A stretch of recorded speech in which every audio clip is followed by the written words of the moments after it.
pendiente, con la excepción de la militar o la arbitral, y la arbitral. Entonces, está claro que hay una jurisdicción militar aceptada por la propia Constitución. La que no aparece ahí es la electoral, pero eso es un tema que algún día lo discutiremos. Sí. Yo sostengo que no hay justicia electoral en el sentido fuerte de jurisdicción, pero eso es un tema aparte. Y el artículo siguiente... La competencia del fuero privativo militar. Artículo constitucional también. El artículo 173 de la Constitución Política del Estado determina que en caso de delitos de función, los miembros de las Fuerzas Armadas y de la Policía Nacional están sometidos al fuero respectivo y al Código de Justicia Militar. Más claro, el agua. Clarísimo. Entonces es una norma constitucional y algo más. Si nosotros en serio, no de palabra, en serio queremos combatir la delincuencia, la primera tarea es fortalecer al cuerpo de personas que van a enfrentar a los criminales. Sí. Entonces, si a los policías no le damos garantías para que su actuación en el marco de la ley sea comprendida, respetada y protegida, no va a haber forma de derrotar a la delincuencia. Porque no puede ser que cuando un policía interviene, se enfrenta al criminal, le dispara, lo hiere, lo mata, termine preso, prisión preventiva y le destruyen la carrera.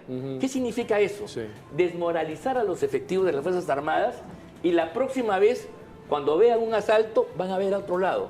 Porque ¿para qué te metes? Ya. Vas a afectar tu carrera, Claro. malograr, afectar a tu familia, malograr tu imagen, Claro. que te traten como delincuente Así es. cuando tú has cumplido con la ley. Y esto, Ángel, también mediatiza a la fuerza policial en el ejercicio de utilización de sus armas, por ejemplo, ante un delincuente o Claro. ante un sicario. Un policía tiene profundo temor, profundo miedo de usar su arma en el ejercicio de la función, matar a un sicario, porque tiene un temor profundo de que él pueda ser procesado. Dicen los caviares, que ya están saltando hasta el techo, que esto protege la impunidad. No, señor, porque el policía que asalta un banco, el que roba, el que mata, el que extorsiona, ese señor va a ser procesado por la justicia común, porque el delito es común. Sí. Nos referimos a los delitos de función, en las movilizaciones, en las intervenciones policiales, en los estados de emergencia donde le toca una responsabilidad a la Fuerza Armada. Esa actuación que es por mandato del Estado democrático, del gobierno democrático, tiene que ser protegida. Mira, hablo de delito porque en la función se puede cometer un delito, pero ese delito lo tiene que ver un órgano especializado. Así es. Que es El fuero. el Fuero de Justicia Militar. Militar, policial. ¿No? Policial, que por cierto el día de hoy se ha reformado, tiene civiles y militares. actúa no solamente con criterios castrenses, sino también jurisdiccionales. ¿No? O sea, y eso es un tema que se puede perfeccionar por delante. Y en el caso que hubiera duda, ¿qué pasa? ¿Este delito es de función o no? ¿O es un delito común? No, de función. ¿Quién decide? La Corte Suprema de la República. De la República. De la justicia ordinaria. O sea, si hay dudas si delitos de función o no, si está al medio, porque hay cosas siempre claroscuras. ¿Que pueden haber algunos errores? Sí.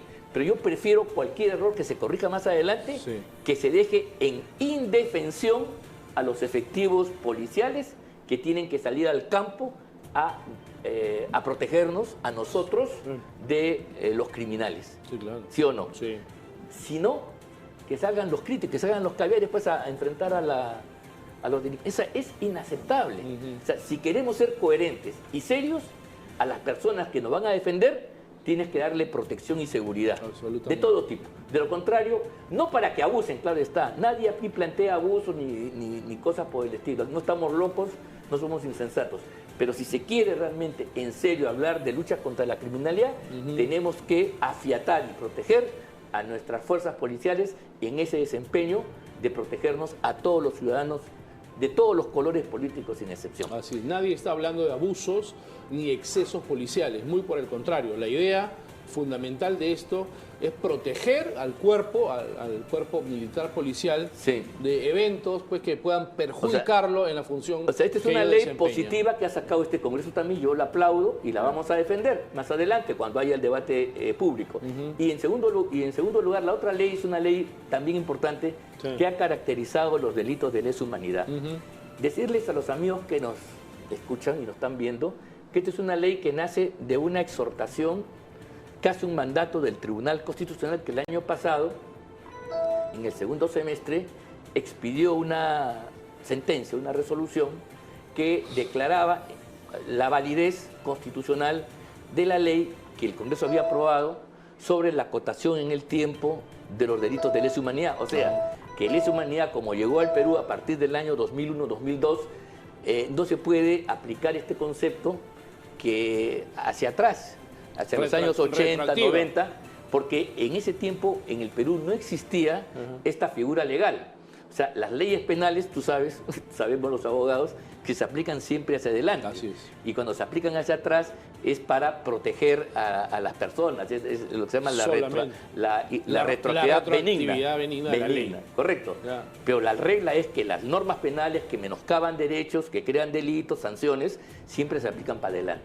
Eso, dice la ley, se armó una batahola en el campo jurídico y el tribunal puso fin al debate y dijo, pero también dijo, es importante que se caracterice el delito, ya no solamente en el tiempo, sino qué cosa es delito, qué cosa es lesa humanidad. Y ahí entonces lo que ha hecho el Congreso de la República, yo he tenido ahí el honor de acompañarlos en mi calidad de especialista, sí, es recoger lo que dice el Estatuto de Roma, que es la norma internacional que crea la Corte Internacional de Justicia Penal y que define estos delitos de lesa humanidad, ¿no? Entre los delitos de guerra y otros más. Entonces, para que haya lesa humanidad, ¿no? Sí. Los delitos que se cometan, asesinatos, violaciones, cualquier cosa, tienen que estar en un marco, en un contexto, donde hay un ataque sí, generalizado. ¿Qué cosa es generalizado? Masivo, no aislado, masivo. Que sea sistemático, sí, regular y deliberado para implementar una política determinada de exterminio, genocidio, qué sé sí, yo, sí, y todo esto a una población civil. Indefensa. Indefensa, sin es, armas. Correcto. Si no hay estas condiciones, si mañana un policía comete un acto, una tropelía, mata a alguien, etcétera, sí, eso no es lesa humanidad. Claro. ¿Lo dice quién? El Estatuto de Roma, y se ha introducido estos artículos de Roma sí, al Código Penal, y entonces los jueces, los señores fiscales, ya no van a tener razones ni pretextos que cada vez que hay un crimen, hay un problema penal con un policía o un sí, militar, lesa humanidad. Se les acusa. Ya no, pues. O sea, y es que tampoco queda impune, sino se lo juzga por las leyes del Código Penal, por los delitos comunes, porque son crímenes execrables, pero no son lesa humanidad. No son lesa humanidad. Es el estribillo que utilizan muchos caviares jurídicos para... Aquí y afuera. Para poder perseguir, ¿no? Esta norma también es positiva, repito, nace del TC, el Congreso sí, la ha aprobado y creo que tiene que ser defendida porque también protege otra vez a los efectivos policiales y militares, porque a ellos únicamente se les acusa de lesa humanidad. Claro. No ha habido en la historia de sí, estos 20, 30 años sí, ningún terruco, ningún civil, ninguna persona que esté en el bando de los agresores sí, que haya sido condenado o perseguido por delito de lesa humanidad. Y con esto se evita también las persecuciones eternas a determinados sujetos. Porque no prescriben nunca, entonces te pueden tener 20, 30 años, te sí, pueden morir, como lo están haciendo con muchos oficiales sí, que ya están jubilados, gente anciana, sí, y se las persigue, se las mete en la cárcel, no se las deja tranquilas, sí, sí, y un momento dado cumplieron con su deber. Entonces ahora creo que la protección se cierra y eso también es un logro positivo de este Congreso unicameral que ya se va. Que ya fenece, acaba y que no vuelve nunca más. Vámonos a un mensaje comercial, amigos. Regresamos. Esto es Conversando con el Perú. Y volvemos con la coyuntura internacional. Regresamos.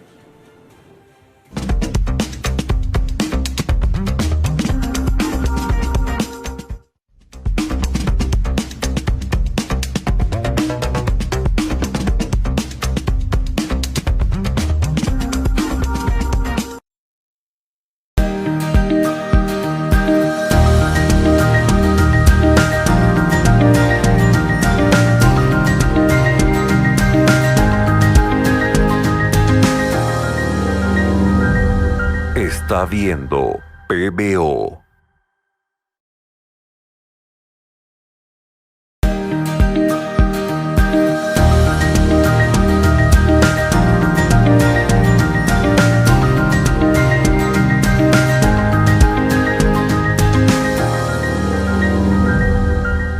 está viendo PBO.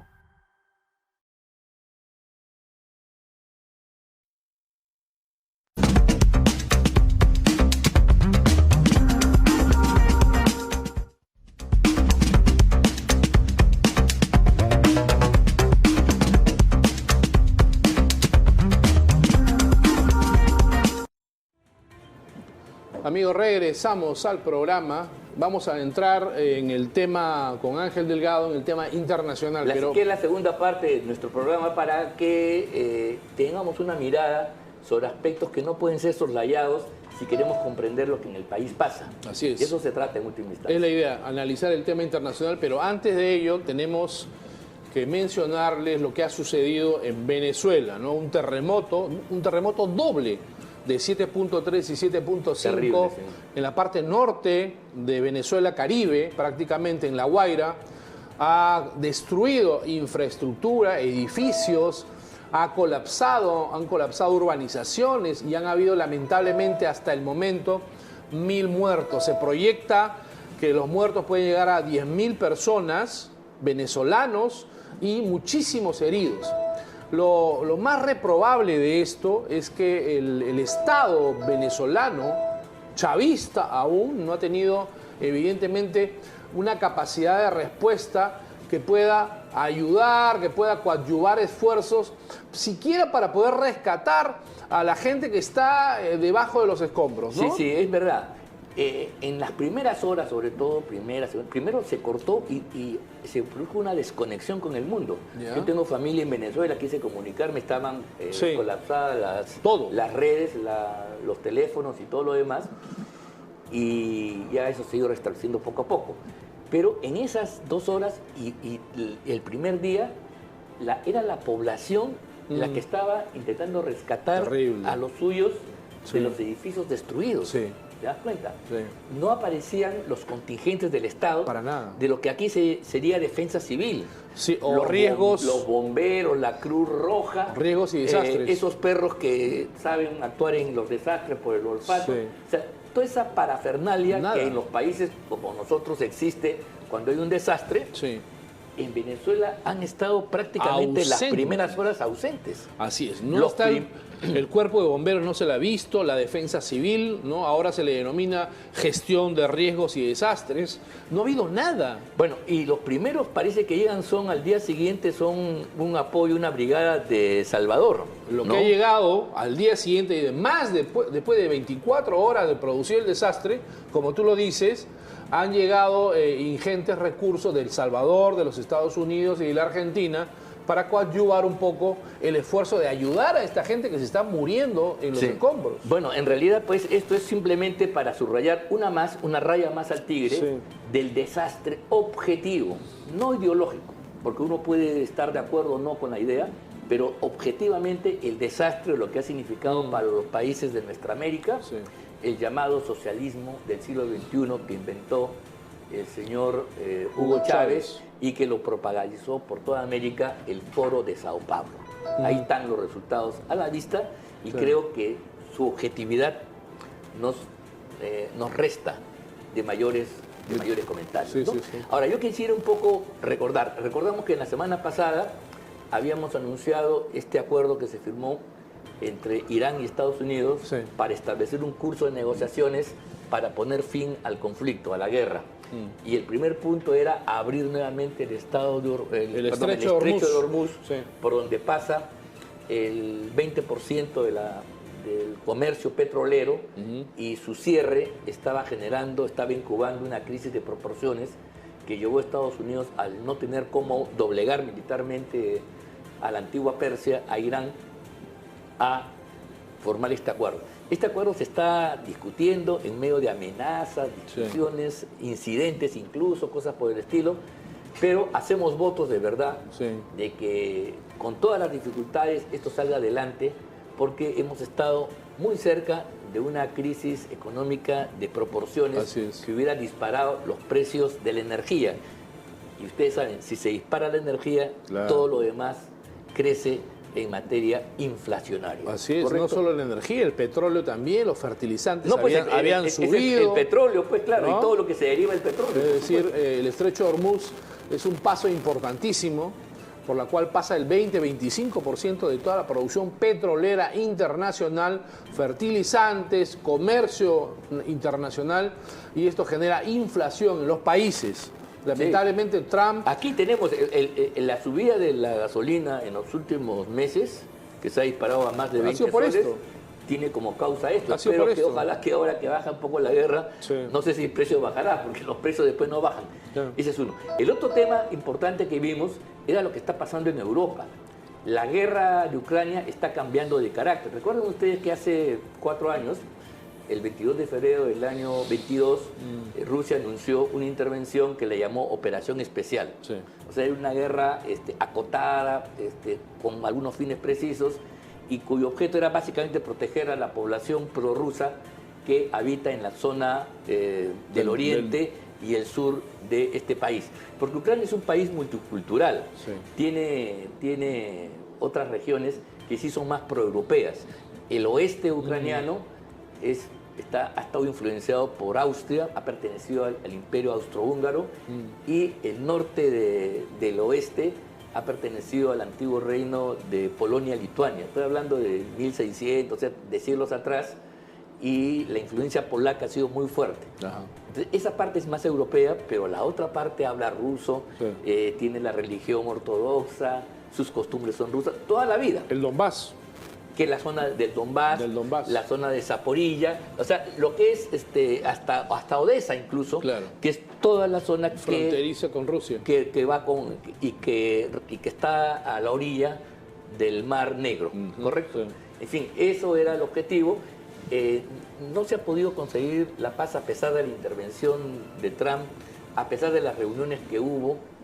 Trump decía que había que reconocer los éxitos militares de Rusia, no atracó la Unión Europea, defendió a Zelensky, y lo que se dice ahora es que el espíritu de Alaska, de Anchorage, La reunión que se dio el año pasado en Alaska entre Donald Trump sí, y Vladimir Putin en Anchorage. en Anchorage, que es la ciudad donde se produjo este encuentro, Sí. y que creó muchas expectativas, porque ahí se iban a poner en un plan de pacificar el mundo, de reducir los armamentos nucleares, qué sé yo. Sí. Se ha ido disipando con las últimas guerras. Sí. Eso fue el año pasado, Sí. eso fue el segundo semestre del año pasado, se ha ido disipando, y algunos analistas dicen que ha muerto ese espíritu y estamos nuevamente en una situación de guerra. Y peor aún, para los rusos, a través de Sergio Lavrov, que es el ministro de Relaciones Exteriores, dice que ya la guerra de Ucrania cambia de carácter, deja de ser una operación especial Claro. y se convierte en una guerra más convencional,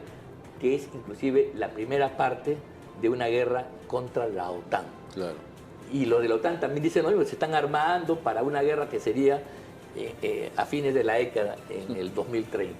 El hecho que están en esa dinámica, eso es peligrosísimo, nos tiene que poner a todos los pelos de punta, como se dice en términos más criollos, porque se puede armar un conflicto de proporciones cuya irradiación no sabemos hasta dónde llega. ¿Correcto? Sí, claro, ya están casi 5 años en esta guerra. Sí, casi 5 años. Esta Sí. guerra cruenta que no termina nunca. Se habla de algunas negociaciones de paz, pero no se logra porque Zelensky está cerrado en la confrontación y tiene el respaldo con Vladimir de la, Putin, y tiene el respaldo de la OTAN. de la OTAN De la y de la OTAN. Unión Europea, que por cierto también empieza a resquebrajarse. Sí. Bueno, Inglaterra está fuera de la Unión Europea, pero sí es parte de la OTAN. Están arrepentidos, ¿ah? No, sí, ya sé, pero lo que quiero decir es que el ministro laborista Stammer, Sí. que era uno de los más y de los principales dirigentes Sí. europeos para apoyar a Ucrania, ha caído. Ajá. Y ha caído, entre Y otras ya cosas, renunció. porque hay una crisis económica, hay un desempleo muy fuerte Sí. en Inglaterra, entre otras causas, por las erogaciones, por los gastos que significa financiar la guerra en Ucrania. Claro. ¿Te das cuenta? Claro. Entonces, eso ha traído abajo al gobierno, y dicen que el reemplazante sería otro primer ministro Sí. que estaría más de acuerdo con Trump en hacer su concurso para cortar la guerra y no incentivarla. Cierto. Vamos a ver qué pasa. También hay problemas En Hungría cayó Orbán, pero Víctor Orbán. Ahí siguen los problemas. Meloni está enfrentada a la Unión Europea y al propio Trump. A Donald Giorgia Trump. Meloni, que es la primera ministra. Es que se quejó. Giorgia Meloni se queja de que Donald Trump había chismoseado algo en contra de ella de una manera superlativa, entonces se ha ofendido. No, pero más que eso, ¿no? Es ¿no? un tema de... Está muy ofendida la mujer. Es un tema de cómo enfrentar la política, ¿no? O sea, hay países que quieren desmarcarse de esta opción belicista que está tomando Europa, ¿no? Y lo más reciente es este conflicto que es atávico de tiempo atrás entre Polonia y Ucrania. Dije que parte de Ucrania ha pertenecido a Polonia en los tiempos del reino lituano-polaco. Entonces ahí hay reivindicaciones territoriales, históricas, lingüísticas, qué sé yo, que se han agraviado, inclusive a Zelensky le han quitado una condecoración que se llama el Águila Blanca, dice que ya no van a apoyar para nada, etc. O sea, se está reviviendo cuestiones antiguas en un conflicto que tiende a multiplicarse. ¿Te das cuenta? Claro. Y esto, mira, date cuenta algo. Esta guerra entre Ucrania y Rusia ha desnudado, date cuenta, Ángel, ha desnudado el escaso poderío que tiene la OTAN en temas bélicos. Si no es Estados Unidos... Si Estados Unidos no respalda, prácticamente la OTAN, que es el ejercicio o es la unificación de todos los estados, de casi todos los estados europeos, bélicamente y militarmente han demostrado una pobreza argumentativa, la verdad que deja mucho que desear. Además se han puesto de acuerdo de subir el gasto militar de 1 a 2 a 5%, lo cual implica poner en riesgo al estado de bienestar. Sus economías. Lo van a sufrir la población, van a reducir las pensiones, los beneficios, porque los europeos vivían bien bonito, era el estado perfecto. Bienestar, porque confiaban en que todos los temas de defensa los hacía ¿quién? Estados Unidos. El tío Sam. Claro. El tío Sam. Estados Unidos era para eso estaban ellos, y la verdad es que ya no tienen ese paraguas, y entonces algunos de ellos, Alemania por ejemplo, ¿no? Vamos a armarnos. Y entonces en ese esfuerzo bélico están tensando otros problemas sociales que no sé a dónde va a llegar. En fin, eso hay que seguirlo de cerca, lo vamos a seguir conversando, analizando en los próximos programas, pero creo que es tiempo de volver a nuestra América. ¿Qué ha pasado en el continente a partir de las últimas elecciones? Bueno, independientemente del triunfo de Keiko Fujimori acá en el Perú, ya oleado prácticamente y sacramentado, y de Abelardo de la Espriella en Colombia, un triunfo espectacular, porque él es un candidato disruptivo, él es un candidato outsider que gana la elección ante el candidato comunista, hijo de Petro, este señor Cepeda. Se da ahora la figura, Ángel, de que América Latina vuelve a la derecha. Es decir, casi todos los países de América Latina, salvo Brasil, han virado a la derecha, por lo menos, en contra en América del Sur, ¿no? de estos sistemas chavistas. En el mapa latino queda México, con Claudia Sheinbaum, y por supuesto Lula, que va a tener elecciones y donde parece que va a Bolsonaro. Y se enfrenta con el hijo con Bolsonaro de Bolsonaro, Bolsonaro Jr. Flavio Bolsonaro, que también tiene una gran opción de ganar la elección. Entonces vamos a ver qué cosa pasa, pero efectivamente el péndulo que ha caracterizado en el largo tiempo la política en nuestros países, en nuestra América morena, esta vez gira a la derecha. Pero cuando yo digo la derecha, ¿de qué estamos hablando? ¿Acaso hay un programa de derecha que ahora van a ajustar, van a quitar? No, señor. Vamos a volver a la sensatez. Porque vamos a decir, ya los términos derecha e izquierda son referenciales para nadie, pero no agotan la realidad. A ver, ¿qué cosa va a hacer un gobierno de derecha? ¿Qué cosa va a hacer Daniel Keiko Fujimori? Primero hay que respetar las reglas, hay que respetar la Constitución. Tan simple. Eso es razonable, porque son los otros los que quieren hacer una constitución para hacer un Estado plurinacional que mate la República y levantar a los pueblos originarios. Esa es una extravagancia de los hijos y seguidores del socialismo del siglo XXI. O sea, hay que restablecer nuestra Constitución, y si hay que cambiarla, se la cambia por los métodos constitucionales, por los métodos que están ahí establecidos, y para reforzar la república, no para cambiarla, no para innovar, no para hacer una nueva democracia, una nueva república, un Estado plurinacional, como el fracaso que ha ocurrido en el hermano país de Bolivia, correcto, ¿no? Bolivia. Entonces, eso es... ¿Qué otra cosa más es políticas de desarrollo? Hoy está claro que la economía de mercado, y en su versión peruana, social de mercado, porque hay un rol que también cumple el poder público, es la única manera seria de crecer, y si no hay crecimiento, tú no puedes tener riqueza para repartir y mejorar la calidad de nuestros compatriotas. Así es. ¿Cómo tú sacas gente de la pobreza si no tienes recursos? Si tú estás misio, no puedes dar nada.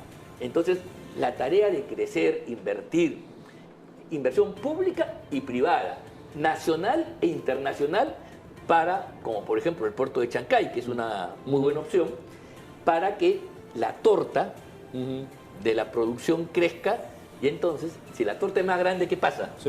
Se reparte mejor. Claro que sí. Aparte de los modelos, ahora los modelos chavistas, como tú dices, de Venezuela y Cuba o Bolivia, no han sacado a la gente de la pobreza. Ese es el otro tema. Lo han mantenido. O lo han empeorado. Han incrementado la pobreza a niveles extremos. Ahora, otro tema, por ejemplo, que me estaba olvidando, de que hay que volver a la sensatez.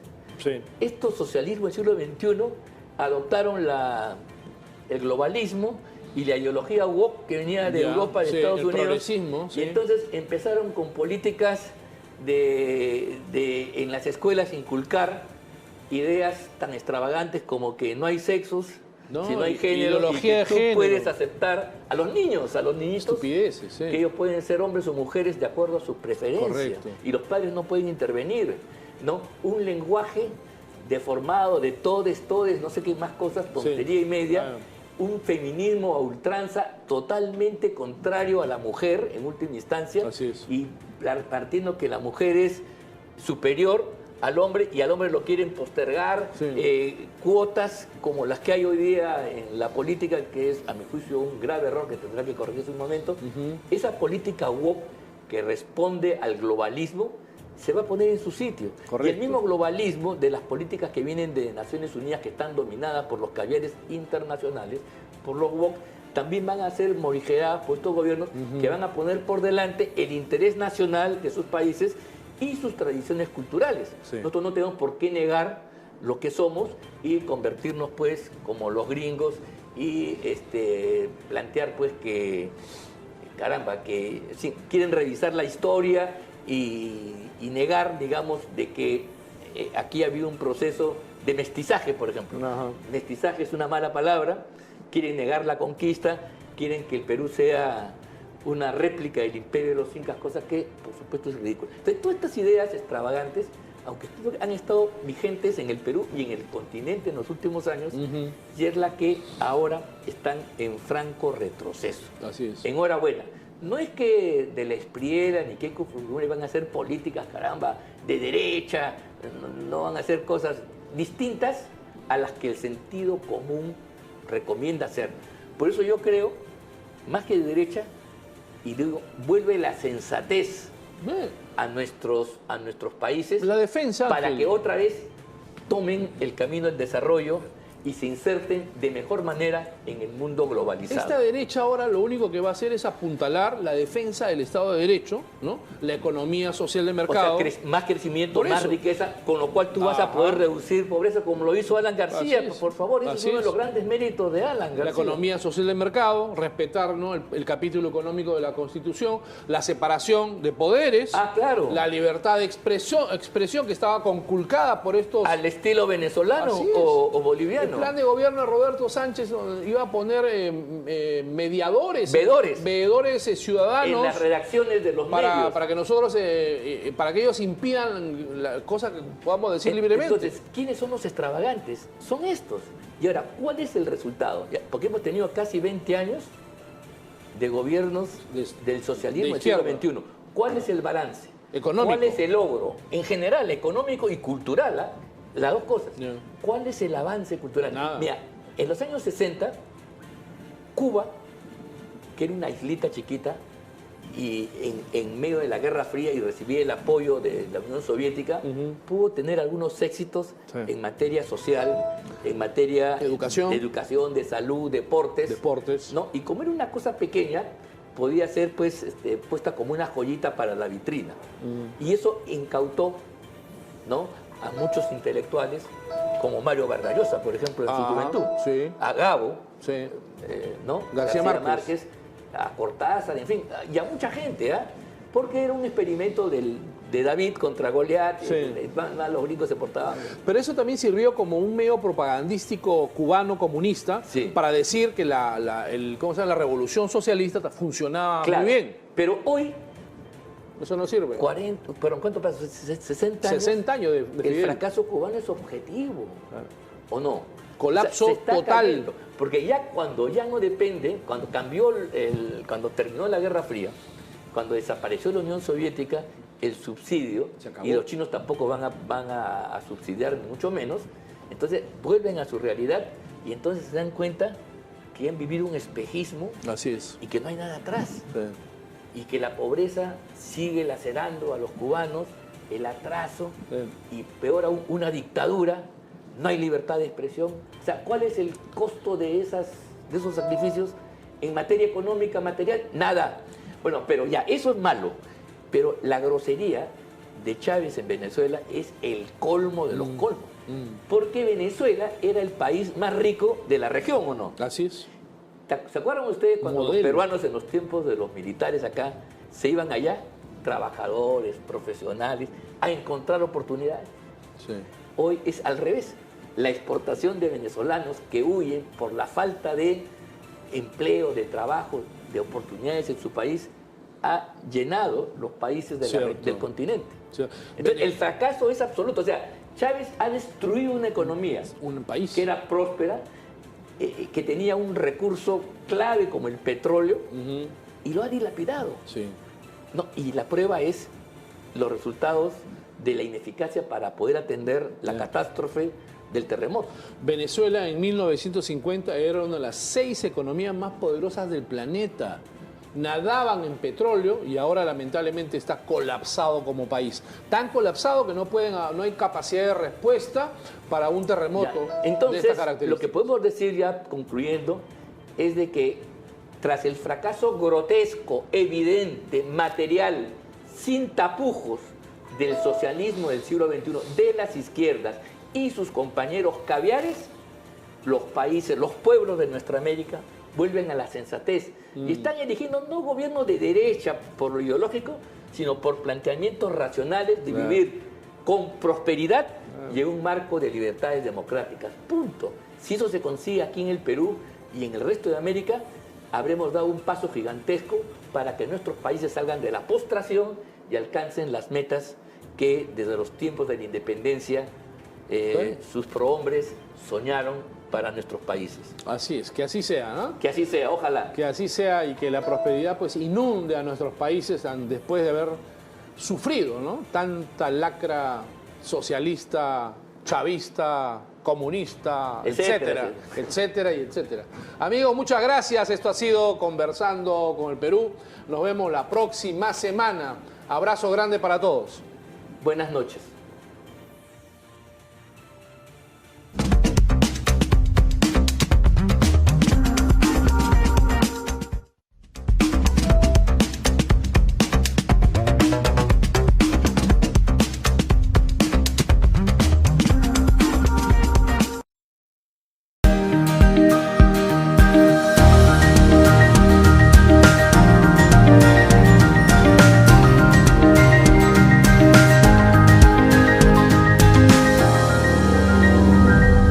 Está viendo PBO.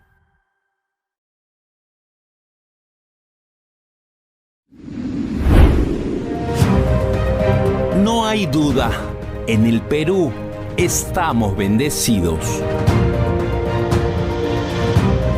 Nuestra abundante tierra fértil, diversidad de climas y una inigualable sabiduría ancestral nos consolida como una potencia agrícola exportadora en América Latina.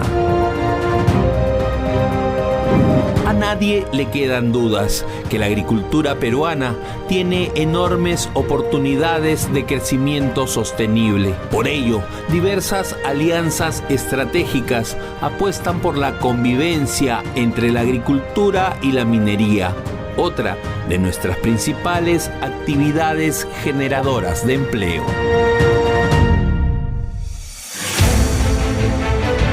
La agricultura es un motor de alto impacto económico.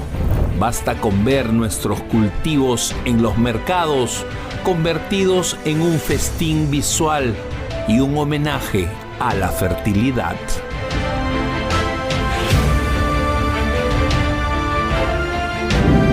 Gracias a nuestros bravos agricultores, más de 34 millones de peruanos nos abastecemos a diario con variados alimentos. Como dijimos, nuestros cultivos nacionales son el resultado de una mezcla de arduo trabajo, tradición y tecnología moderna, crucial para la economía y la seguridad alimentaria. Actualmente, el desafío es potenciar el crecimiento de nuestros campos y desaparecer los mitos que aseguran que existe un conflicto entre la minería moderna y la agricultura.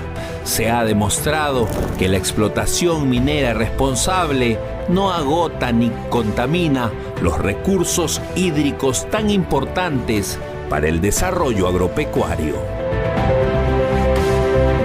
La agricultura nacional genera más de 4 millones de puestos de trabajo, lo que representa más del 20% de la población económicamente activa. Es evidente que la labor de nuestros campesinos es vital para la economía del país. Su esfuerzo en el campo ha logrado, por ejemplo, que el arándano, los espárragos y las uvas peruanas nos coloquen como líderes mundiales en exportaciones agropecuarias.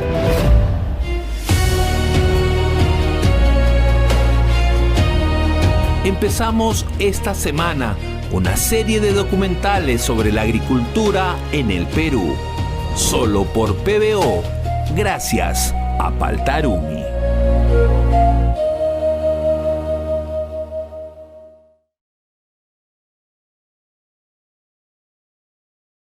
Bienvenidos a Perú Informa, un espacio de la Coordinadora Republicana con Perú Informa y con auspicio de Andina Consultando.